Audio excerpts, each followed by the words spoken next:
نبدأ بتحية الإسلام. السلام عليكم ورحمة الله وبركاته. تفتكر إيه أصعب حاجة الواحد ممكن يعملها لما يتعرض لحدث نفسي هائل؟ حدث يفوق قدراته النفسية على التحمل، حادث مفاجئ، خبر وحش، ظروف صعبة، أذى بدني أو معنوي شديد، تربية قاسية، فقد شيء أو شخص غالي أو عزيز عليه. وطبعا مع وجود بعض العوامل الجينية أو بعض الاضطرابات الكيميائية بالمخ وبعض الظروف الاجتماعية أو البيئية. في الحقيقة هو ممكن يعمل حاجات كتير، منها إنه يصاب بمرض أو عرض نفسي، اكتئاب، توتر، اضطراب ما بعد الصدمة، لدرجة إن أسماء الأمراض دي بتتغير كل شوية مع الاكتشافات الجديدة في عالم المرض النفسي. من وجهة نظر تحليلية إن الأمراض النفسية هي رجوع للخلف، أو زي ما بيسموها نقوص ريجريشن، بمعنى إن أمام الصدمة النفسية اللي ممكن حد يقابلها أو يمر بيها بيقرر عقله إنه يرجع لآخر مرحلة عمرية كان حاسس فيها بالأمان والاتزان النفسي. وعادة بتكون المرحلة دي أثناء الطفولة، يرجع سنة 2 3 10 20 هو ونصيبه، وكل المواصفات والخواص النفسية اللي كانت بتظهر عليه في مرحلة الطفولة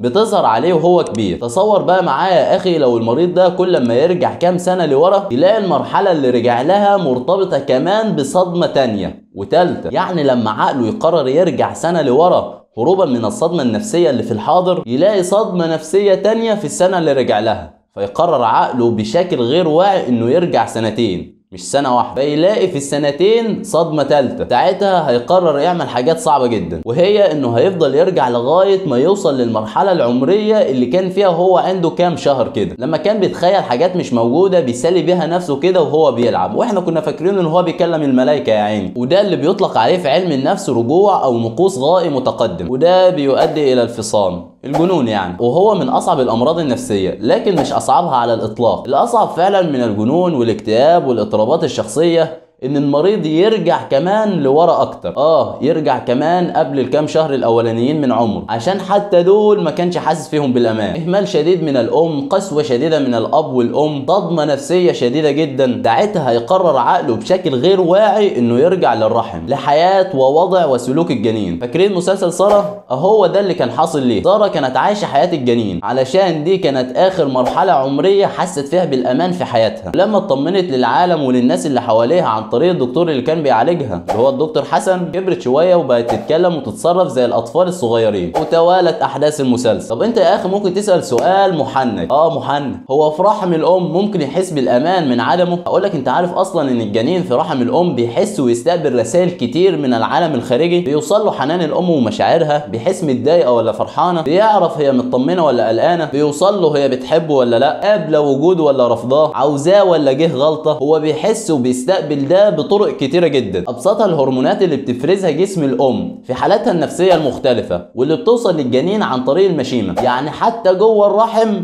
ممكن الجنين يحس بالعطف والوجود والحنان والامان، او يحس بالكره والرفض والجفاء والتهديد. ده مش كلام فلسفي ولا اسطوري ولا كلام المتعمق، ده كلام علمي عليه الاف الابحاث والدلائل الحديثة. المهم، تصور بقى حد حصل له صدمة نفسية بأي شكل من اللي وصفناهم، وكل ما عقله يحاول يرجع لآخر مرحلة عمرية حس فيها بالأمان ما يلاقيش، ولا حتى في الرحم وهو جنين.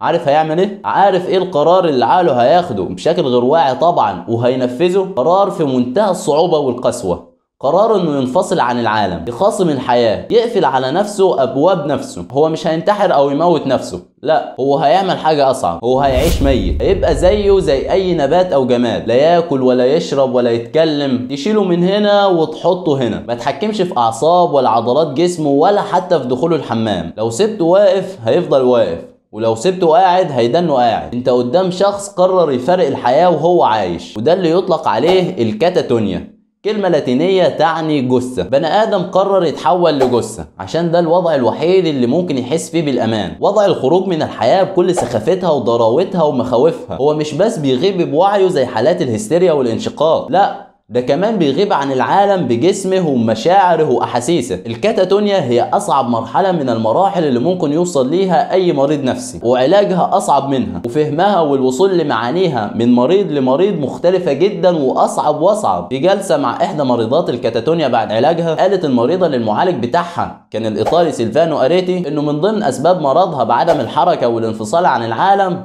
هو شعورها بالذنب، لانها كانت متصورة ان اي حركة هتعملها حتى لو بسيطة هتلخبط وتبوظ موازين الكون كله. كلام شكله غريب صح؟ لكن في الحقيقة ان المريضة دي وصل لها طول عمرها ان افعالها وكلامها كله غلط في غلط، كل كلامها بيعمل مشاكل وكل تصرفاتها بتلخبط الدنيا. اللي حواليها وصلوا لها شعور ساحق وعميق بالذنب على كل حاجة، لدرجة انها حست ان وجودها نفسه في الحياة بيدعو للشعور بالذنب. فقرر عقلها الباطن انه يشيل الوجود ده ويوقف نشاطه ويمنعه من عمل كل شيء واي شيء عشان ما تتغلطش وتتعرض للعقاب وبالتالي تحس بالذنب. الكاتاتونيا هي انعدام الحياة النفسية بحثا عن لحظة امان واحدة. الكاتاتونيا هي قرار بوقف الوجود من شدة الألم والحزن. الكاتاتونيا هي أعمق درجة من درجات الموت النفسي. عشان كده لو ليكم صحاب قربوا منهم وحبوهم واستقبلوا حبهم ده، احفر ذكرياتك الحلوة معاهم في كل خلية فيك. ولو ليك أهل اقعد معاهم واسمعهم وكلمهم واعذرهم واحضنهم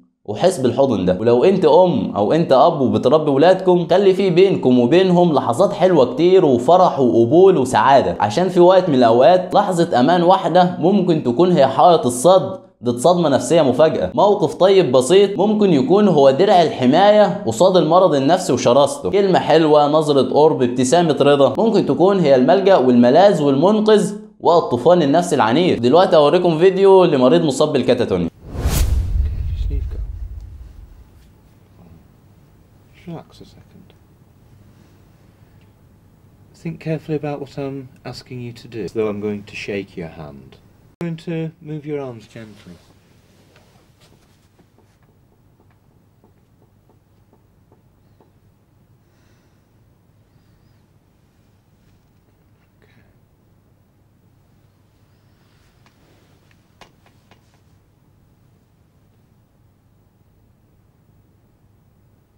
دي كانت نهايه الحلقه بتاعتنا. لو انت مشترك بالقناه فانا متشرف بيك، اما لو لسه ما اشتركتش ما تنساش تشترك وتفعل الجرس عشان يظهر لك شعار كل ما انزل حلقه جديده. واهم دعم منك ليا هو انك تشير الفيديو. شكرا، ويلا بينا نسمع الايه اللي بنسمعها في كل نهايه حلقه واللي بنفسرها بطريقه بسيطه، طريقه احنا كشباب نفهمها ونستوعبها.